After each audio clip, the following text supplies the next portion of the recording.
The Department of Education has made it crystal clear that payments for federal student loans will resume as of February 1st, 2022. Our grace period is almost up.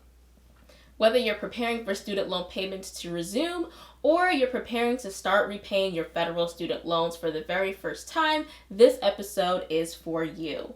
We're going to break down the 7 steps that you need to take right now so that you can be ready.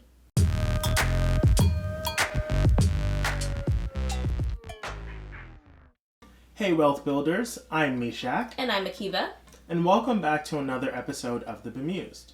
On this channel, we talk about all things personal finance for young adults just like you and us. So if you're into that kind of thing, go on ahead and hit that big red subscribe button. And while you're at it, click that notification bell so you never miss when we post new valuable videos just like this one. Our first tip to prepare for student loan repayments is to pay attention to your emails. Be on the lookout for correspondence from the Department of Education or from your loan servicer about your loans. Speaking of student loan servicers, now's a great time to check and make sure that you know who that is.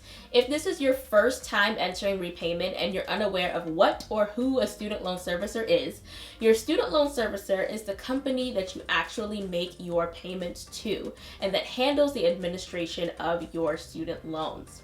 There's been a lot of news around student loan servicers ending their contracts and loans being moved to different servicers. So even if you were already in repayment prior to March of 2020, now's a good time to double check. How do you find this information? Log into your account at studentaid.gov, go to My Aid, and then select View Loan Servicer Details.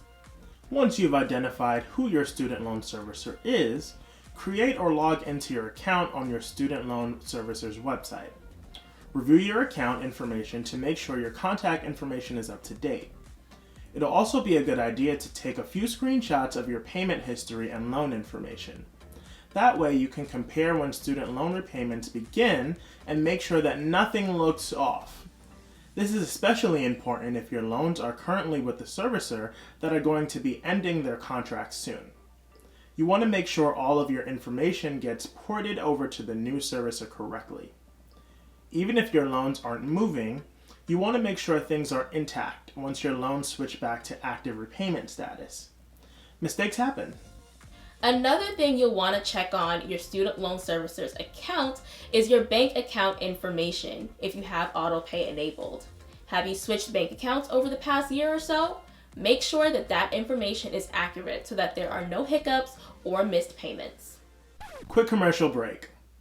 We created this new, fun, free quiz for you all to help determine how your finances are doing and give you resources and tools to help you on your financial journey. If you want to take the quiz, the link will be down in the description box below and pinned in the first comment under the video. Now, back to the conversation.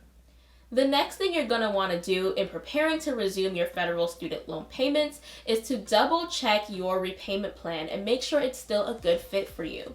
You can estimate your monthly payments under various plans by going to studentaid.gov and using their repayment simulator tool. Maybe your financial goals have changed since March of 2020, or your financial situation has changed. You'll want to make sure that you have a plan that works. Now, if you're in a bad financial situation and need to take advantage of a loan deferment or forbearance, start looking into that now. Don't wait until the last minute. Understand the steps and what you need to do so that you can quickly adapt before you end up potentially missing payments and messing up your credit. Now here's a pro tip of something you might look into doing before the end of this year. Some of you might know that depending on your income, you might be able to get a federal tax benefit for student loan interest that you've paid. This is otherwise known as the student loan interest deduction. I won't go into the details of this deduction because we previously made a YouTube video about this, which we'll link to, so make sure to check that out. Now, since many people haven't made payments all of 2021, there may be interest that's been sitting on your account. If you have money that you've put aside for the purpose of student loan debt repayment, you might want to consider paying down some of that interest by December 31st, if it will result in you qualifying for an income tax benefit. That is something that Mishak and I personally did at the end of 2020. So right now, we have no outstanding interest to actually pay. However, if you do, that's something to keep in mind. If you've got value out of this episode, comment the word prepare down below and share this video with a friend. We dive deep into tackling debt repayment and so much more in our program, Money 180. So if you are interested in that and learning more, the link will be down in the description box below. Don't forget to subscribe and hit the bell so you never miss when we post new content. Thanks for watching, and we'll see you in the next video.